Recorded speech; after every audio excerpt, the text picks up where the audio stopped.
expose the truth, to ask key questions about what happened on January 6th, who animated the violence, the extent to which the federal government may have been involved. We know this.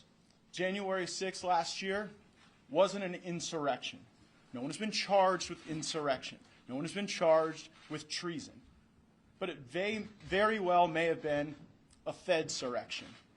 We are very concerned that we have sent letter after letter to Attorney General Garland and FBI Director Wray to simply get to the bottom of unexplained circumstances where people are on the FBI most wanted list from January 6th, and then they fall off of that list. FBI Director Wray was asked under oath before the Congress about the federal assets and agents that were on the ground on January 6th, and he wouldn't provide clear answers. Attorney General Garland was asked in the Judiciary Committee by my colleague Thomas Massie about Ray Epps. He could have cleared up that circumstance and resolved these questions, but he declined to do so. It seems that senior officials in our Justice Department have no problem giving long speeches to try to politically target and smear those they disagree with, but they don't answer the questions that can get to the truth of what really happened on January 6th. I want to credit the reporting at Revolver News for having aggregated a number of the videos that I'm going to go through now that I think continue to ripen these very deep concerns that Congresswoman Greene and I have, and I would ask you to play the first clip. We need to go into the Capitol. Into the Capitol.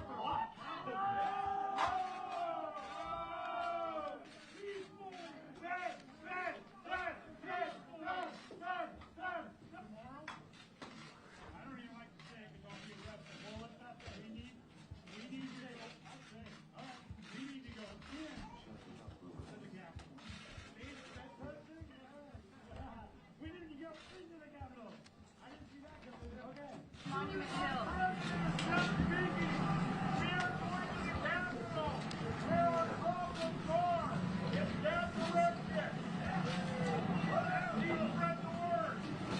All right, no, but one more thing. Yeah, so can we go up there? No? When we go in, Are we going to get arrested when we go up there? you don't need to get Did you shot. arrest us all? This is the very last thing that happens before the breach. You've got Ray Epps whispering into this guy's ear, and this is the moment of breach. You know, if you were the January 6th committee, wouldn't you want to know what Ray Epps whispered into that individual's ear? And here, this is the moment of breach. Epps, part of the breach squad.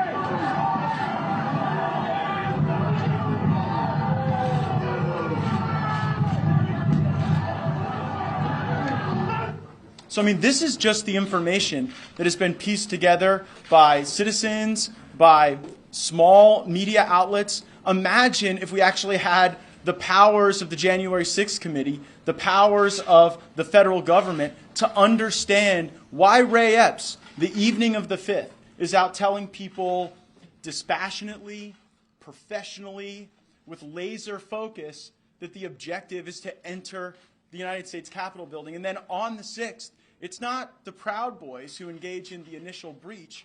It's Ray Epps at that precise moment. Now, Ray Epps was originally on the FBI's list of most wanted individuals after the initial events on January 6th.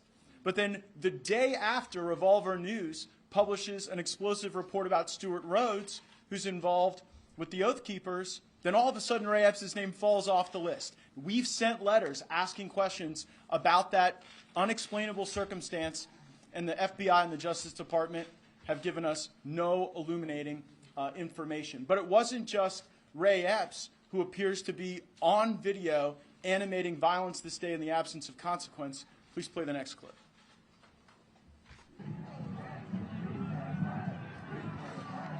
Here you have fence being cut, removed by this individual right here with the backpack. Look, professionally, not whooped up in the crowd, just taking fence down. Now, just moments ago, Congresswoman Greene and I went to this specific location outside, and we demonstrated how easy it could have been that an individual might have listened to the president's remarks, arrived at the breach site, seen that fencing was removed, and then might have been drawn into a place that they weren't supposed to be and maybe never intended to be. But that individual, the fence cutter that we saw in that last video, nowhere on the FBI's wanted list. No evidence that person's been questioned. January 6th committee doesn't want to talk to them. Why would that person be doing something that so dramatically impacted the acuity of the criminal conduct and then no consequence? But they weren't alone. In an elevated position, on the top of scaffolding that had been set up for the media for observance of that day, we have someone the internet has kind of identified as scaffold commander, giving persistent instruction to the crowd that had gathered. Play the next clip.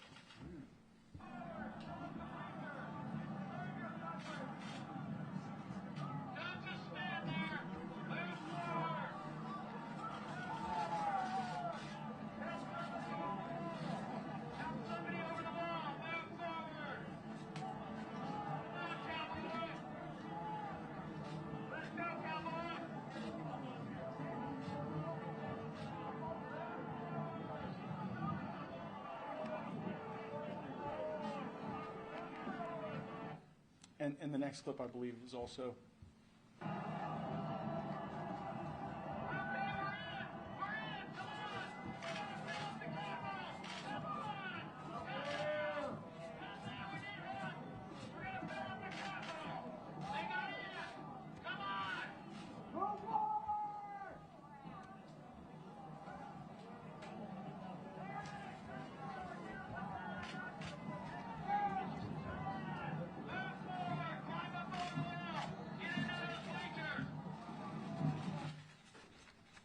And the next image. And it's not like we don't know who this guy is. The very individual who is directing the crowd to fill the Capitol with persistence, with focus, is this person. I saw recently that the federal government is engaged in all type of contracting services with facial recognition companies, and you're telling me they can't find this guy in what Attorney General Garland and Director Wray say is the most expansive, the most comprehensive investigation in America's history? Look, there may be a perfectly good explanation for why these individuals, appearing to act in concert of purpose, have had very bizarre lacking in their interaction with the federal government, but we deserve those answers. And tens of millions of Americans should not be targeted and smeared and lied about until we get them.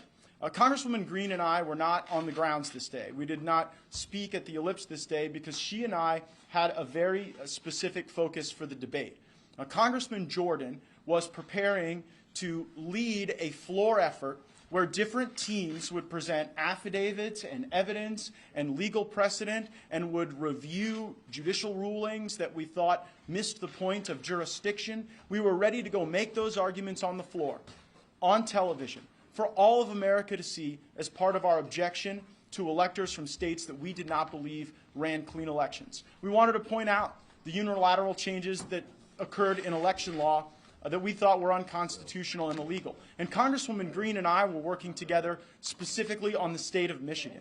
So we did not show up on January 6th cheerleading for, hoping for any type of violence or disruption.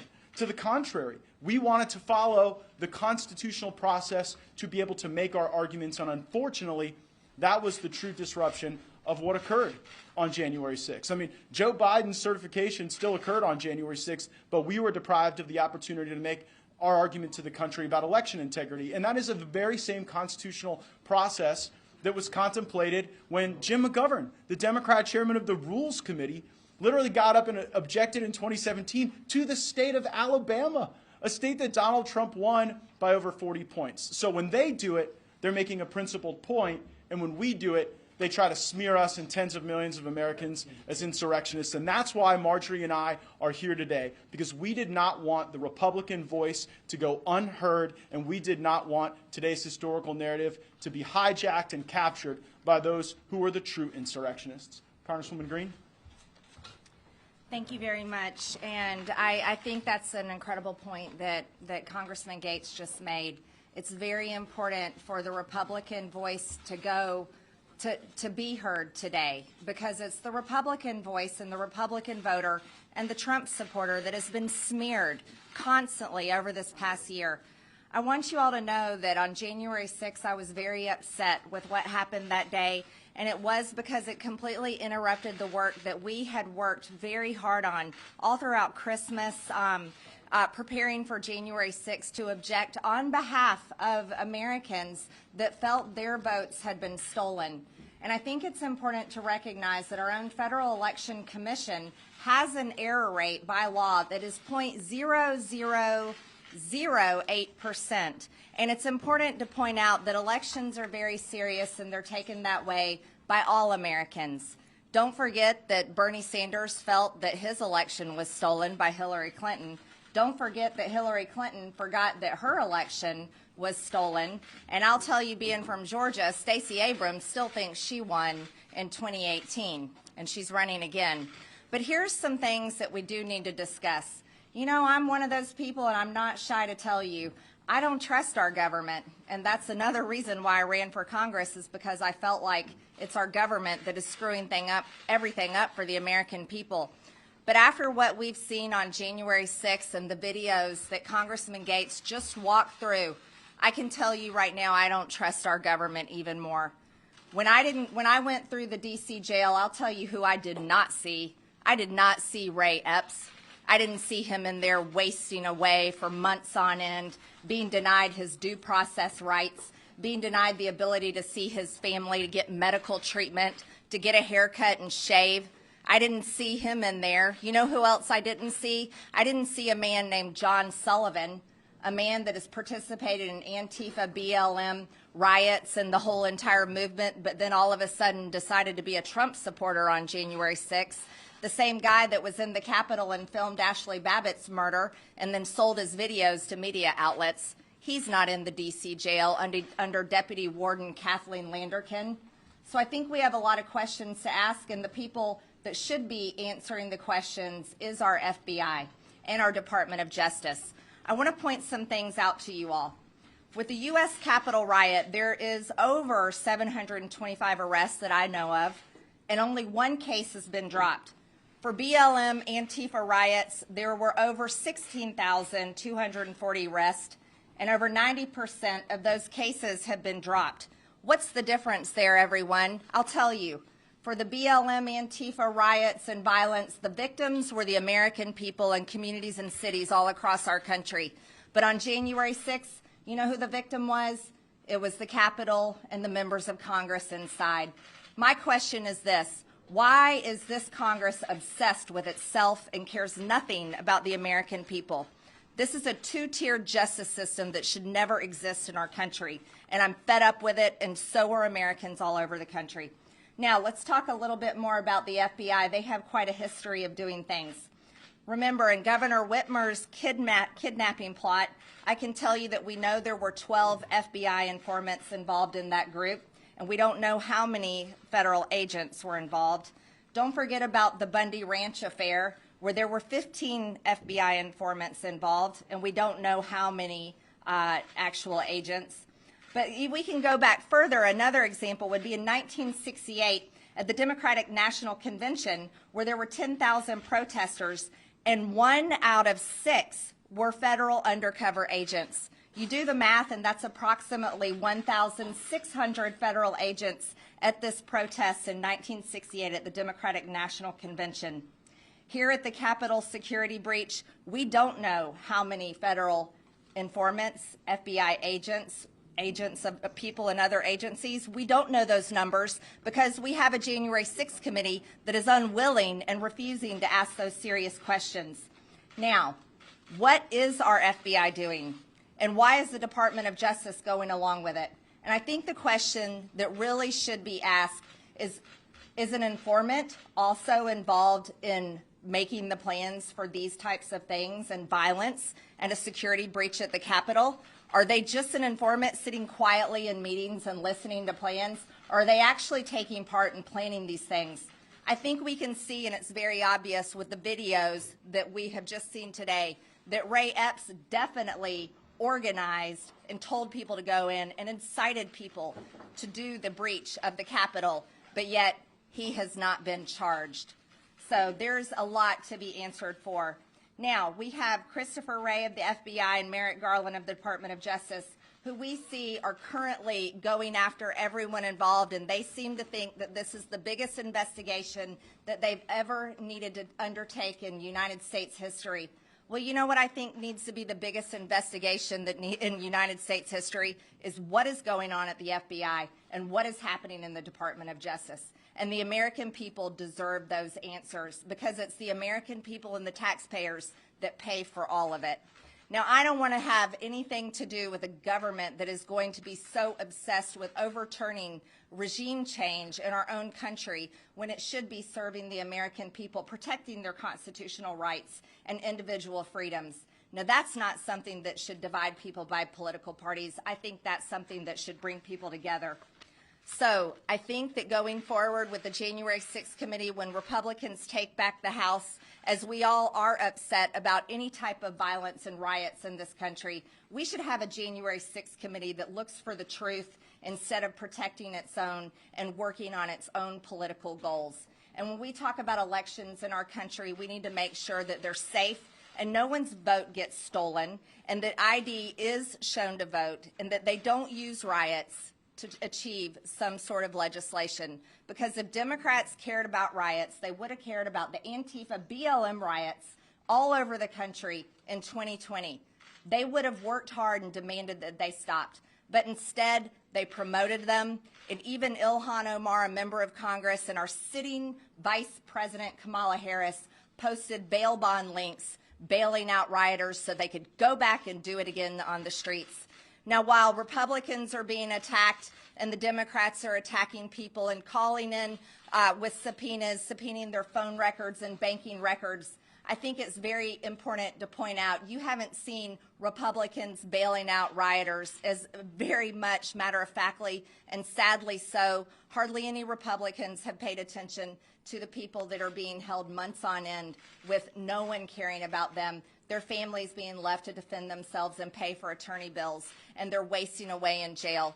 I think due process is extremely important. I think that our pretrial rights are important for every single person that is charged with crimes in our country. And I think it is imperative, and it is your responsibility as members of the media to call attention to this, because it should never happen to anyone, and I don't care what their politics are. So with that, we'll take a few questions. Can I ask you, did you actually listen, Congresswoman, to the President's speech this morning? And do you acknowledge, at a minimum, that it's time for reflection, or do you repudiate and reject every single thing that the President said? I think clearly we are reflecting. This is exactly what we're doing today. We are clearly reflecting. As a matter of fact, this is all we reflect on. And again, I'll go back to why don't we reflect on the riots that the American people endured? Yes, ma'am. I'm sorry, in front of you was first. Go ahead. So tonight there's a visual at the DC jail on behalf of the writers who are in jail. Do either of you plan to go, and if not, why not? Our plan is to be here with you. Our plan earlier today was to travel out to the original breach site and the places where some of these videos were captured, but we do not have plans this evening for that. Yes, ma'am. You said that the victims here at the January 6th attack was lawmakers, and that's why there's so much focus on this attack. So what about the 140 police officers that were injured? Can you tell me a little bit about your reactions when you saw the footage of the police officers being assaulted, and if you have any words for them today, a year after? Yeah, I'll say the same thing I've said all year long. I'll say the same thing I said starting that day. It was appalling. And I want to know why the National Guard was not outside the Capitol. I am furious at that. And I want you to know that members of Congress and definitely the Speaker of the House, she knew that there was going to be violence that day. President Trump requested the National Guard. So did others. They knew things were going to happen, but for some reason they thought that optics would look bad if they had the National Guard there. Yes, as a freshman member of Congress, only a few days on the job, yeah, I'm angry the National Guard wasn't out there, and they left the Capitol Police as sitting ducks to have to deal with all of this. And I would add to that. What if those Capitol Police officers are victims of people like Ray Epps? Absolutely. What if they're victims of an orchestrated effort by the FBI or other federal law enforcement to increase the criminal acuity of that day? So I would suggest that every officer that was harmed that day would likely be served well by answering these questions that Attorney General Garland and Director Wray refused to answer. What if they were Yeah, I'll go ahead and ask your question. Senator Ted Cruz said yesterday that January 6th was a terrorist attack. Do you agree with him? Absolutely not. I think Senator Cruz is smart enough to know, since he's an attorney, that no one's been charged with terrorism, just like no one has been charged with insurrection. I think that was very irresponsible of him to call them terrorists, and I completely disagree. And the establishment will never love you, Ted. You know, you can bend over at bended knee for them, but they're just not going to love you. I think that was maybe an effort by the good senator, who we agree with on many things, to recast himself in the eyes of some of the folks in your profession. But we didn't find it particularly factual or sincere. John? Yes.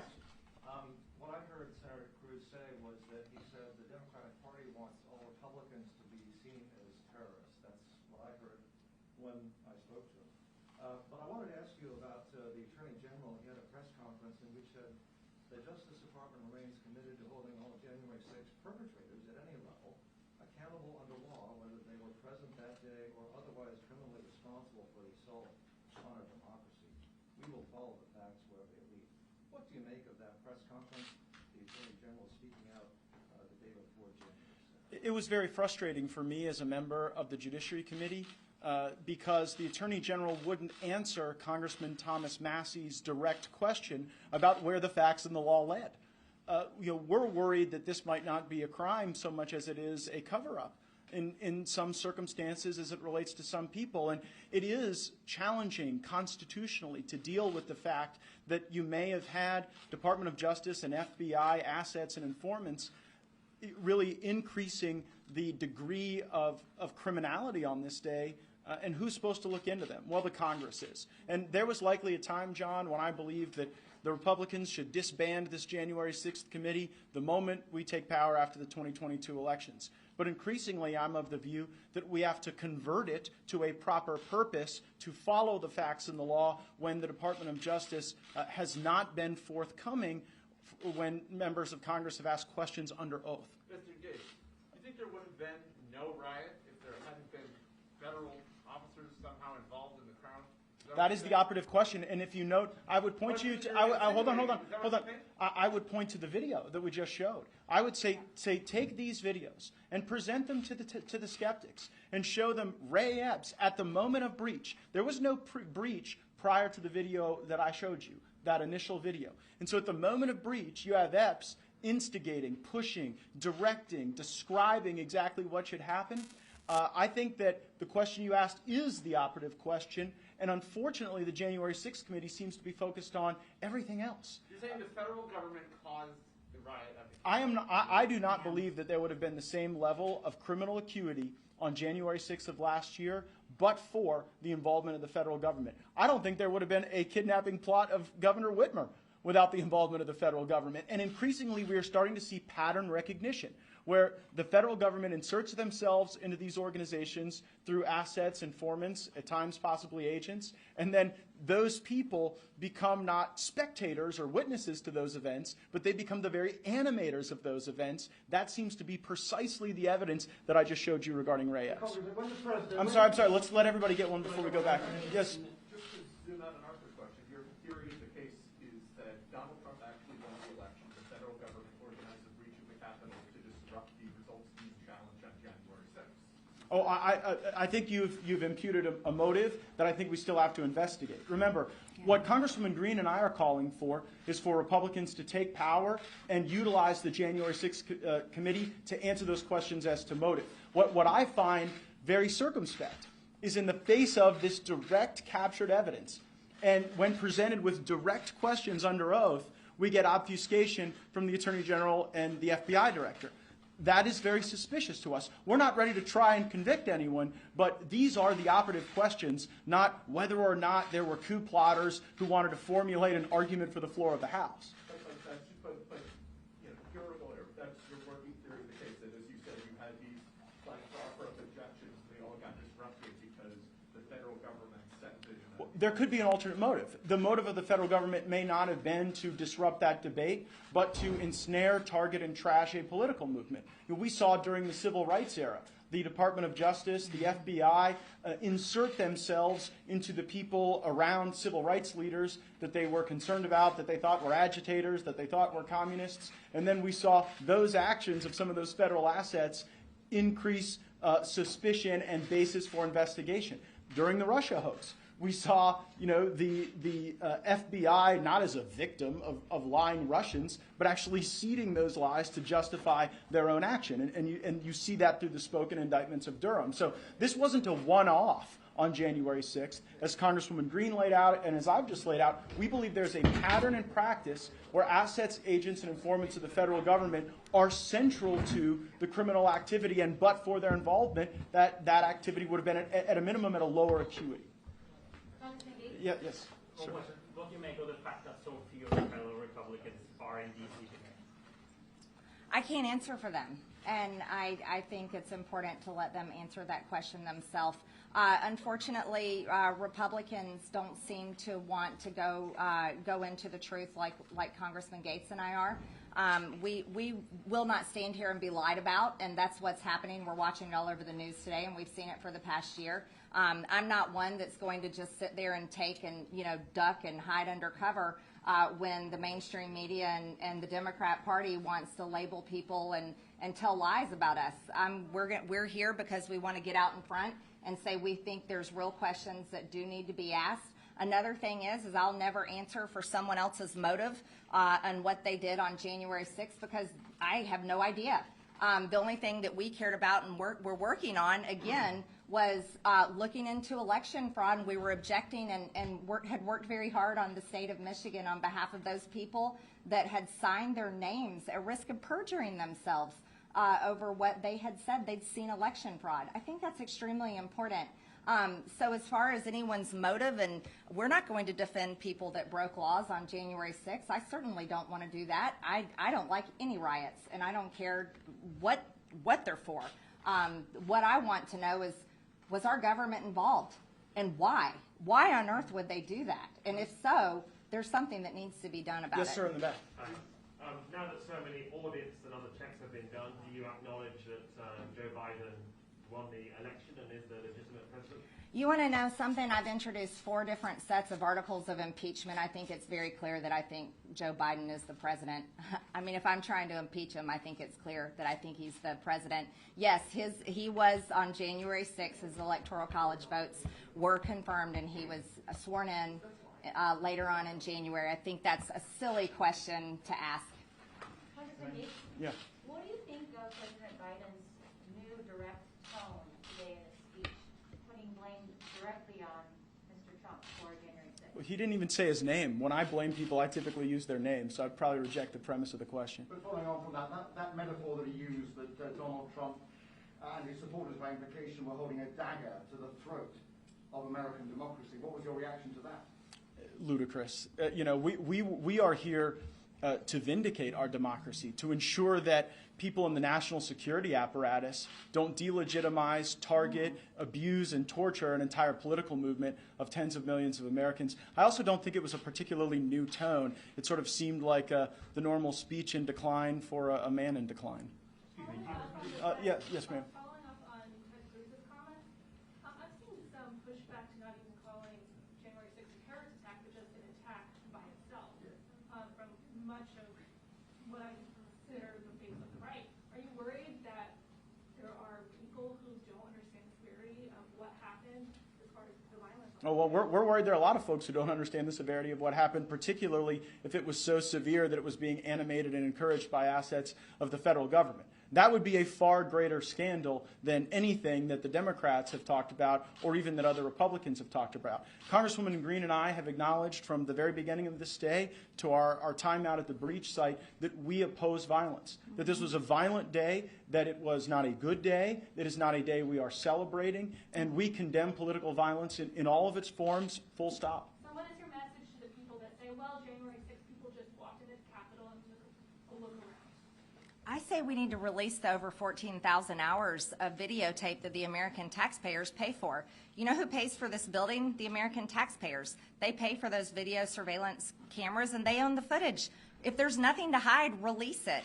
We have constantly called for it to be released. We should release all of that video, and then America can judge for themselves. But another thing is, I think we need to remember the violent riots and the over 16,000 charges for the Antifa and BLM riots. Again, why don't riots against American citizens matter, but yet the riot on January 6th is the only thing that just reigns the discussion? Here's something for you all. What if the FBI was involved? What if Ray Epps and what he was doing, and this man that was on the scaffolding, and John Sullivan and other bad actors like them, what if that caused a member of the press to get killed?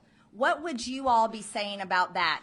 So what kind of responsibility would you be placing on the FBI or any kind of other federal agency if a member of the press had been killed that day because of violence that they had caused to action? I mean, I think this is a serious question. You all work here every single day, just like we do. You walk these halls. This is the place where you gather information and do your job. So your safety was also at risk that day too. And if our federal government was involved in doing so, I think that's something that you should be very upset about. Congressman, can I ask, do you believe that the man who just got 5 years for throwing a fire extinguisher at a police officer was an undercover federal agent? I'm sorry. We're not familiar with that particular case. Well, it's one of the cases that's just been settled. 5 years for throwing a fire extinguisher. For throwing a fire extinguisher? Yeah, we're not here to I'm litigate not in any their particular cases. case. Yes. We're no one's lawyer. We're no one's advocate. We're here to speak to the conditions that existed on that day, to the civil rights of people who have been deprived access to medical care, religious services. But we're not going to get into the facts of any one particular defendant. We have brought video evidence to display to you in the world, and we think that those are the specific cases that would probably warrant the most thorough review. Yes. Well, right. Yes, That's sir. what I'm showing you. But you're here talking about a case that I'm that we weren't unfamiliar involved with in it. adjudicating. Yes. If Republicans take back the House, what kind of investigations might you launch involving this or any other sort of related issues? Well, we're going to encourage Republican leadership to utilize the January 6th committee correctly to answer the questions regarding potential federal involvement. That goes to the top of the list. I am also heartened that Congressman Jim Jordan has publicly committed to starting an oversight and investigation subcommittee of the House Judiciary Committee, and I believe that that could foster some very productive work regarding what's happening at the FBI and DOJ and perhaps other federal entities that were involved on that day. Congressman? Yes, sir. You briefly mentioned Stuart Rhodes, the leader of the Oath Keepers. What is your current opinion of the Oath Keepers and their role in the breach? I think it's something that warrants a good deal of review, but it's very suspicious to us that Stuart Rhodes is sort of like the Forrest Gump of a lot of these operations. He appears in strange circumstances, is involved in organizing activity, and then seems to always escape any specific charge or accountability. And it beckons the question whether or not Stuart Rhodes is in fact a federal asset or informant.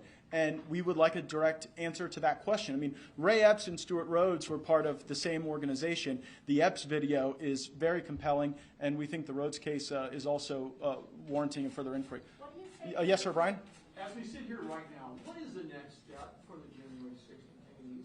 What does the future look like for those guys? Well, again, I encourage everyone to go to greene.house.gov. Greene has an E on the end. That is where you can read the DC jail report that we worked very hard to get the information out on what's happening and how these people's due process rights are being violated. But it's also about the entire DC jail. The DC jail has quite a history of being just a terrible place, treating prisoners badly. Well before January 6th, pretrial detainees or defendants are being held there. Going forward, no one is defending these people. They are languishing in jail. They're awaiting their trials. Many of their trials are much later on. So unfortunately, it's a very sad case until more attention is being drawn to it and until more people care to step in and help. And I really honestly hope they do. What do you say to those who say that these are just further conspiracy theories about the FBI being involved, that you've been spreading about the election Yeah, in order to fundraise money? Because you both have well, I mean, I'm familiar You with mean like being Russian collusion? Yeah, I'm familiar with being called a conspiracy theorist because when I got here in 2017 and in 2018, when I was making the claim, oftentimes alone, that it wasn't Trump colluding with Russia, it was in fact the Clinton apparatus and the DNC that was colluding with Russians to tell lies about Trump. Oh, everybody said I was a big conspiracy theorist then, but now we're starting to see through the Durham indictments that that is precisely what happened. So kind of the arc of the DC narrative is first y'all call me a conspiracy theorist, and then months and years later, these things turn out to be true. Because I expected that criticism, we brought evidence. We brought video. And I would say, send it to the critics. Send it to all the folks who produce the mainstream media primetime shows. You know, they want to run a whole lot of video from January 6th, but I'm willing to bet you won't see these videos run on primetime, and they should be, because it shows the American people that there was a lot more going on, and that the game you're watching is not the game being played. We'll do one more question, and then. He had his hand up. Okay, sure. I have a question about President Trump. So you all are making the case here that, in your words, this was a Fed surrection, some sort of federally instigated event. Correct me if I'm wrong, but as far as I know, that is not the case that President Trump himself thinks about this. He, sees this as an outpouring of support from his followers and says that the real insurrection was on November 3rd. I haven't seen him make the argument that this was some sort of federally instigated thing. We're not only limited to the arguments that former President Trump makes. We're entitled to make our own arguments. Yes. Why should they believe you and not former President Trump? Believe the evidence. I don't think it's one or the other. I think that's the wrong premise to take here. We were both really looking forward to President Trump's press conference tonight. Unfortunately, I think he got some bad advice in canceling it. We wish that he had done that so that people could have asked him these questions. But just like Congressman Gaetz just said, as members of Congress and representatives, we are going to be asking our own questions, and we don't have to fall in line behind anyone in the types of questions we're asking. Yeah. We don't talk about our conversations with the president with you guys in every circumstance. Yep. You ready? Thank you, guys. everyone. Thank you. This is gonna fall.